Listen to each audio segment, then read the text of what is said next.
안녕하세요. 자기계발 및 마음건강지킴이 에렌입니다. 개념 스토리 10번째는 사회적 관심입니다.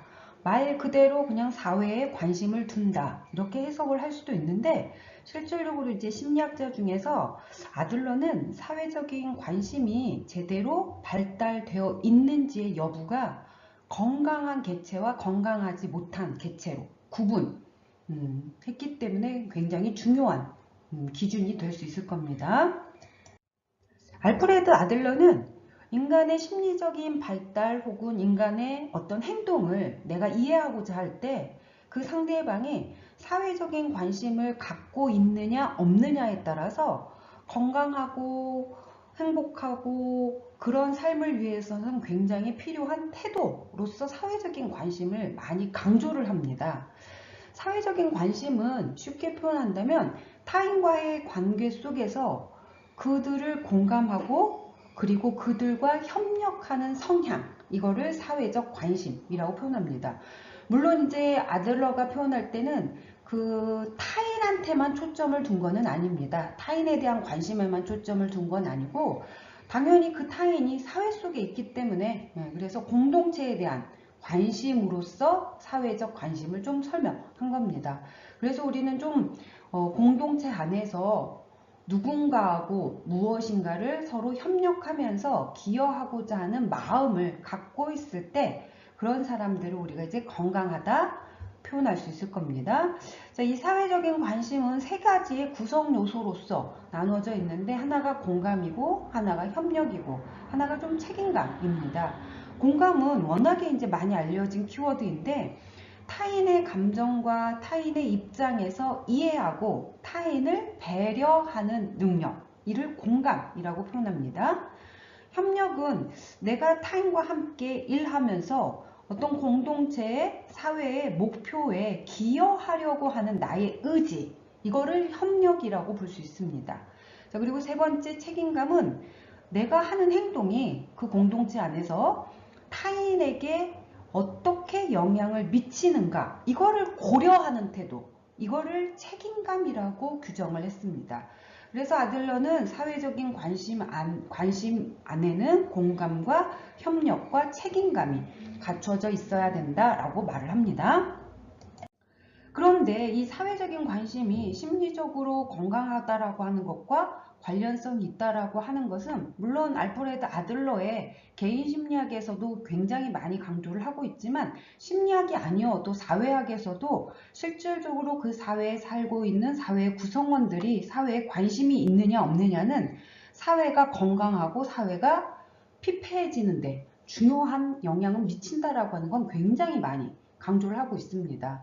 그래서 사회적인 관심이 심리학적 관점에서 충분히 발휘가 되면 심리적으로 건강하지만 사회적인 관심이 부족하거나 미비하게 되면 결국 심리적인 개인의 문제가 발생하게 되는 것이고 그 심리적인 문제 중에서는 우울이나 불안이나 긴장이나 이런 것들이 높아진다라고 하는 부분입니다.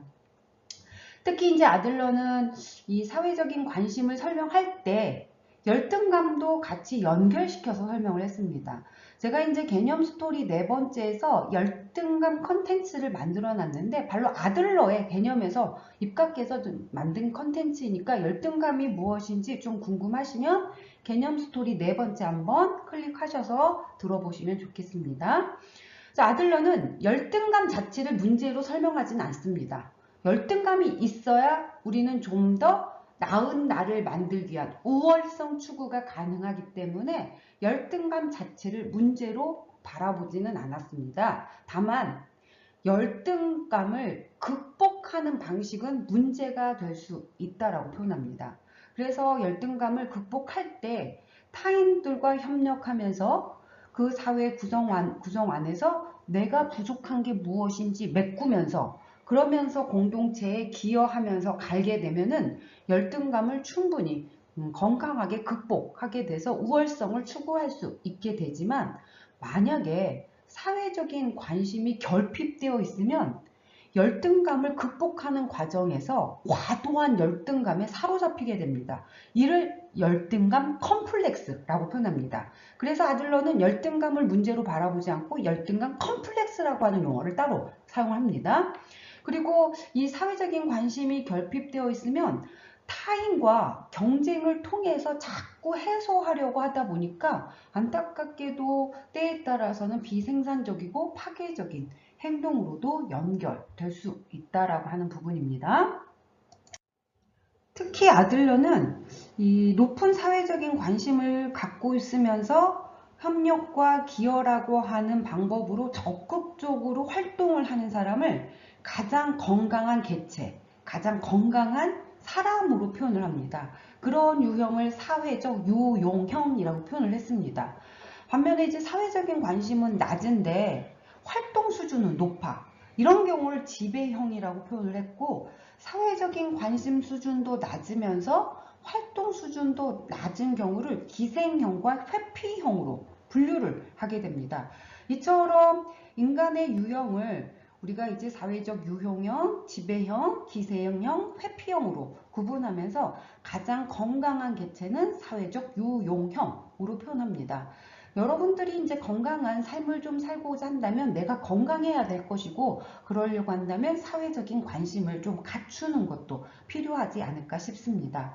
어차피 인생 혼자야 라고 말하면서 굳이 이 공동체 안에서 협력하고 기여하면서 사는 게 맞아? 그냥 혼자 살기 때문에 혼자 사는 게 더 나은 거 아닌가? 이런 생각을 할 수도 있을 것 같습니다. 물론 정확합니다. 궁극적으로 삶의 마지막 단계에서는 혼자인 건 팩트인 것 같아. 그런데 살아가는 과정에는 혼자가 아니라 누군가하고 함께 공유하면서 살아가야 건강하다라고 하는 건 사실입니다. 그래서 여러분의 삶에 혼자보다는 사회적인 관심을 갖추면서 누군가하고 함께 이 사회에 기여하면서 같이 살아가는 삶도 한번 꿈꿔보시면 어떨까 합니다. 개념 스토리 지속되겠습니다.